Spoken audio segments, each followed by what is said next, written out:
Hello and welcome to another video on cross-border payments.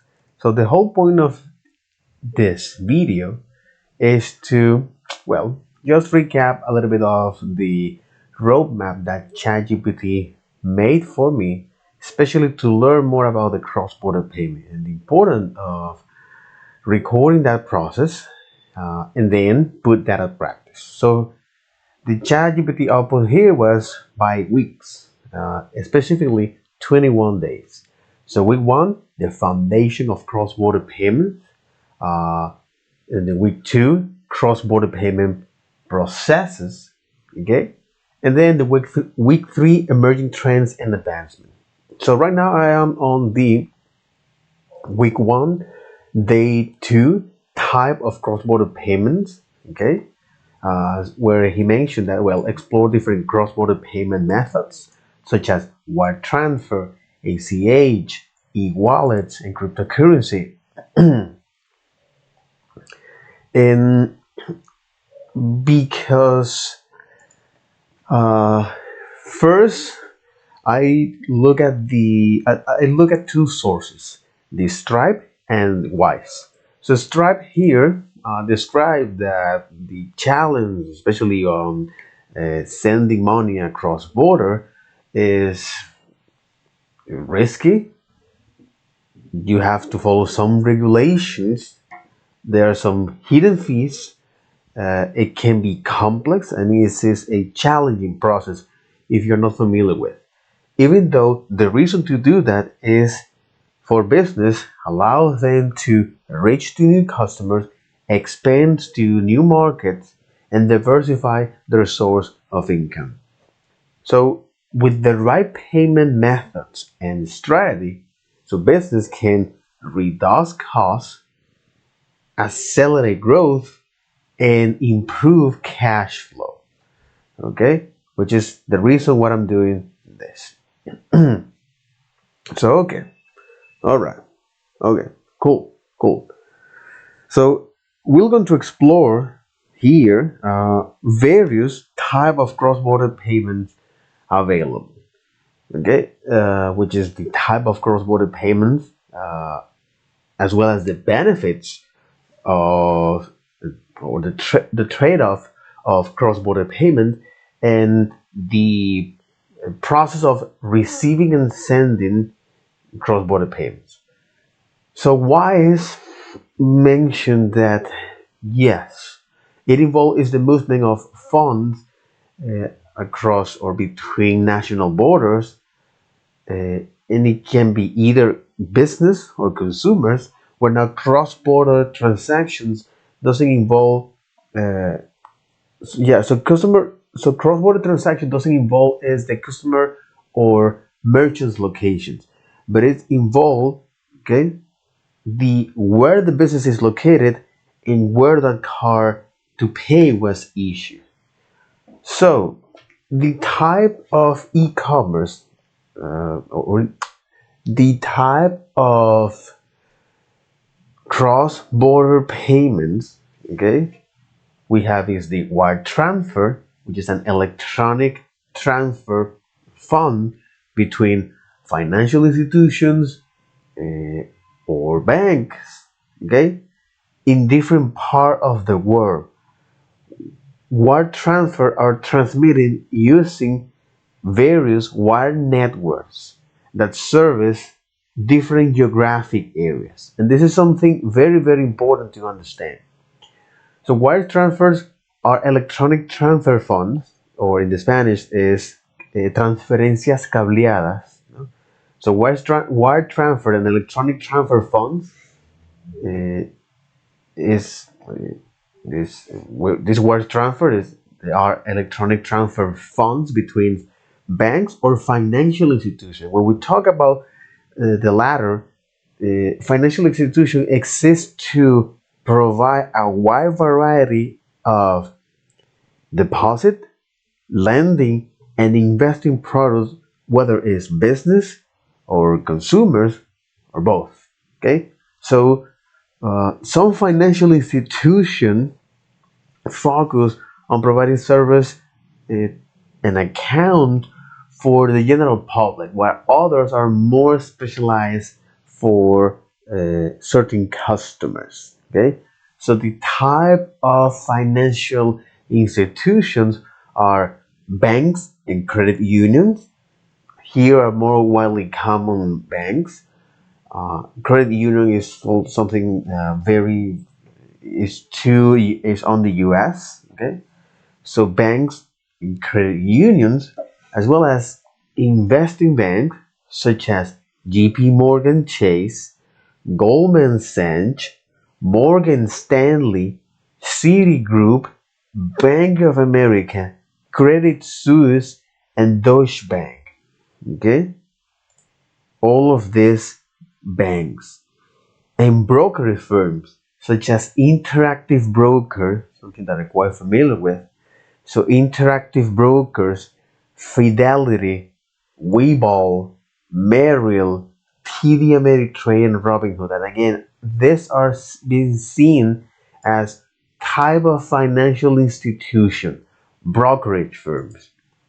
To mortgage lender, Bank of America, PennyMac, and MBCK. Okay, so this is just example of different types of financial institutions, from banks to credit unions to investing banks such as JP Morgan Chase, Goldman Sachs, Morgan Stanley, Citigroup, Bank of America, Credit Suisse, and Deutsche Bank. Okay, I'm quite familiar with JP Morgan Chase, Goldman Sachs, Morgan Stanley, Citigroup, Bank of America, Credit Suisse, and Deutsche Bank. So this is so as investing banks and brokerage firms such as Interactive Broker, Fidelity, okay, interactive firms or brokerage firms like Interactive Brokers, Fidelity, Webull, TD Ameritrade, Robinhood, to mortgage lenders, Bank of America, PennyMac, MBCK. Alright, alright, okay. And the type of wire networks in banking, which is something that the wire transfer actually describes. So since wire transfers are electronic transfer of funds between different banks or financial institutions in different parts of the world, wire transfer are transmitted using various wire networks. So wire networks in banking, we have SWIFT, the Society for Worldwide Interbank Financial Telecommunication. So SWIFT, Society of Worldwide International, okay, Society of Worldwide Interbank Financial Telecommunication is a global messaging network. So you can think of this as the internet for the bank, okay, the bank internet. Okay, so SWIFT is a global messaging network used by banks and financial institutions to securely and accurately send and receive financial information, including payment instructions, account statement, and other transactions related messages. SWIFT codes are used to identify banks and their branch in their network. So if I want to take a look a little bit more deeper in the rabbit hole, I go from Investopedia, okay. Okay, so what is a SWIFT banking system? So the Society for Worldwide Interbanking Financial Telecommunication, okay, is a system power most international money and security transfer. SWIFT is a vast messaging network used by financial institutions, something that we already mentioned, that whether it's a bank, a, whether it's a bank, a credit union, investing bank such as JP Morgan, Citigroup, Bank of America, Credit Suisse, Deutsche Bank, as well as Morgan Stanley and Goldman Sachs, okay? Uh, or it can also be used for brokerage firms such as interactive brokers, okay, such as Interactive Broker, Fidelity, Webull, Merrill, TD Ameritrade, Robinhood, or mortgage lender such as Bank of America, PennyMac, and MBCK. Okay, so this is a system powers most international money and security transfer. So SWIFT is a vast messaging network used by financial institutions to quickly, accurately, and securely send and receive information such as money transfer instruction. Okay, such as money transfer instruction. In this article, we explore what SWIFT does, how it works, and how it makes money by fees. By fees. The Society for Worldwide Interbank Finance, but it is, it's a system. It's a system. The power of this is, the concept is this: it's a system that provide a particular use case with a business model, which after all, it generates money. It makes money. Society for World, or in this case, is a system that provide a particular outcomes. Okay, it's a system for a particular use case that generate money. So Society for Worldwide Interbank Financial Telecommunications, SWIFT, is a member owner corporate. So Society of Worldwide, the Society for Worldwide Interbank Financial Telecommunication is a member-owned cooperative that provides safe and secure financial transactions for its members. The payment network allows individuals and businesses to take electronic or card payments even if the customer or vendors use a different bank than the payee. SWIFT is the largest and most streamlined method for international payment and settlement.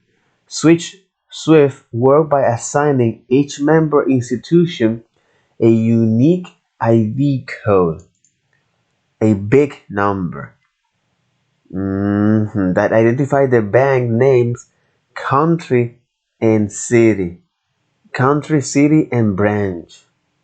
So this big number is a unique ID that allows to identify a bank name, country, city, and a branch. SWIFT have been used to impose economic sanctions on Iran, Russia, and Belarus. They use this as a power. Okay, so they weaponize that. Inside a SWIFT transaction, financial institutions use SWIFT to securely transmit information and instructions through a standardized code system. Although SWIFT is crucial to global financial institutions, it is not a financial institution. Of course, it's a system. SWIFT does not hold or transfer assets but facilitates secure, efficient communication between member institutions. More than 11,000 global SWIFT member institutions send an average of 44.8 million messages daily through the network in November 2022. Damn, son. SWIFT assigned 44 daily, man. 44.8 million messages daily. That's not that big, man. Actually, that's not that big. SWIFT assigns each financial organization a unique code with either 8 or 11 characters, known as a bank identifier code or BIC. The BIC may also use the term SWIFT code, SWIFT ID, or ESO 9362 code. To understand how the code is assigned, let's look at an Italian bank, Unicredit Bank, headquartered in Milan. It has the 8-character Swift code uncrypted.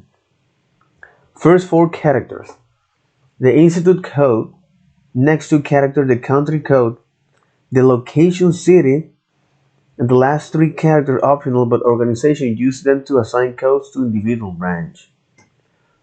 How to send money with Swift.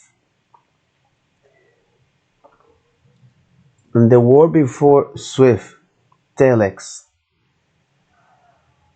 Mm, why Swift dominant? Also, other message services like Fedwire, Ripple, and clearinghouse interbank payment system exist. Swift remained dominant in the market's success by attributed to the platform security and to the fact that it is continually adding new message codes to transmit different financial transactions. Who use Swift? Banks, brokers, institutions, trading house, security dealers, asset management company, clearinghouse, depository, exchange, corporation, business house, treasury market participant and service provider, individual or business making international wires or money transfer, foreign exchange and money brokers. Who owns the SWIFT system? It's a member-owned corporate controlled by its shareholders, certain members' financial institution. SWIFT is overseen by the Group of 10 country (G10) central banks. These countries are Belgium, Canada, France, Germany, Italy, Japan, Netherlands, Sweden, Switzerland, the United Kingdom, and the United States. The European country of Belgium acts as the lead overseer along other members such as the US Federal Reserve. Because all countries rely on SWIFT to conduct fast, seamless, secure communication, they are incentivized to remain in good standing with the organization. Central banks oversees SWIFT from the Group of 10 countries. There is a neutral organization operating for its members' benefit. It's a member-owned cooperative, provides safe and secure financial transactions, allow individuals and businesses to take electronic or cards payment even if the customer or vendor use a different bank. Mm. SWIFT members are categorized in classes based on share ownership. Yeah, exactly. Members pay a one-time joining fee plus annual support charges that vary by member class. Yeah, fees. Mm,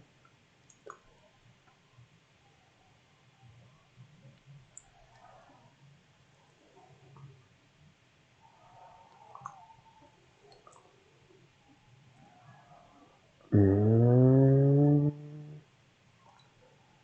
A digital wallet on all of your Web3 needs. From crypto to NFT and beyond, accessing a wealth of DeFi platform is simpler than you may think. With OKX, a leading digital asset financial service provider, you can access the world-class security as you trade and store assets. You can also connect existing wallets and win up to 10,000 to complete deposit. Add click. That's right. And learn more. All of it has add click, add clicks, and add clicks. Interesting.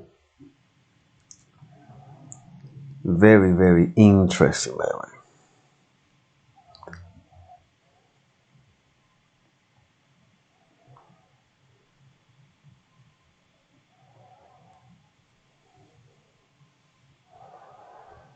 Mhm.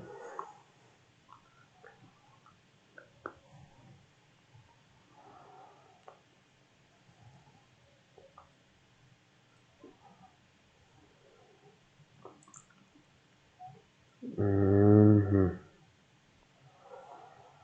Interesting.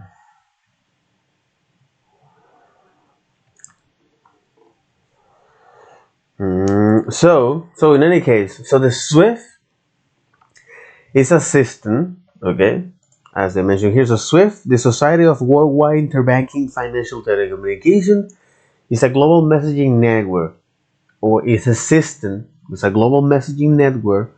So you can think of this as the internet for banks, or for banks and financial institutions. Okay, so they to securely and accurately send and receive financial information, including payment instructions, account statement, and other transaction-related messages. SWIFT codes are used to identify banks and their branch in this network, and it is overseen by the G10. Mhm. And it is overseen by the G10. In addition, some countries use the international bank account numbers to identify international bank accounts across national borders, but the US does not participate in the IBAN. To identify international bank accounts across national borders.